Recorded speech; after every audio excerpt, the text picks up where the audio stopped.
foram as que tiveram contato com a radiação por um período longo. E no terceiro grupo eram os vizinhos e os profissionais que trabalhavam na descontaminação. A radiação contaminou mais de 1.000 pessoas, entre elas vítimas fatais, e estão a menina Leite das Neves, que morreu no dia 23 de outubro. Goiânia, au Brésil.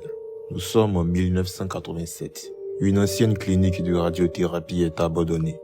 À l'intérieur se trouve encore un appareil contenant du césium-137, une substance hautement radioactive.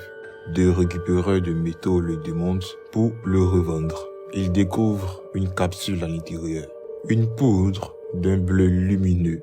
Elle est tellement fascinante qu'elle passe de main en main. Des voisins viennent la voir, des enfants jouent avec, certains la frottent sur leur peau, d'autres en rapportent chez eux comme objet déco ou talisman. Mais ne jetons pas la première pierre. Pour rappel, nous sommes en 1987.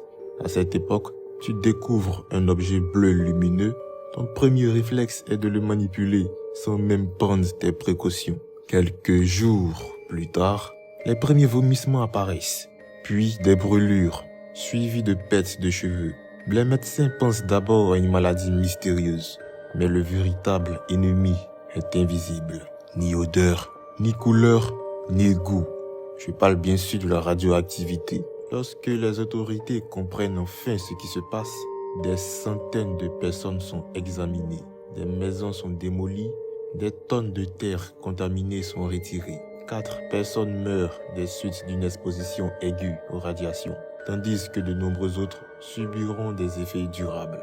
Le plus glaçant dans cette histoire, ce n'était même pas une bombe, ni du poison. C'était simplement un objet abandonné qui semblait inoffensif. La curiosité est une qualité, mais parfois ce qu'on ne comprend pas est justement ce qu'il ne faut jamais toucher.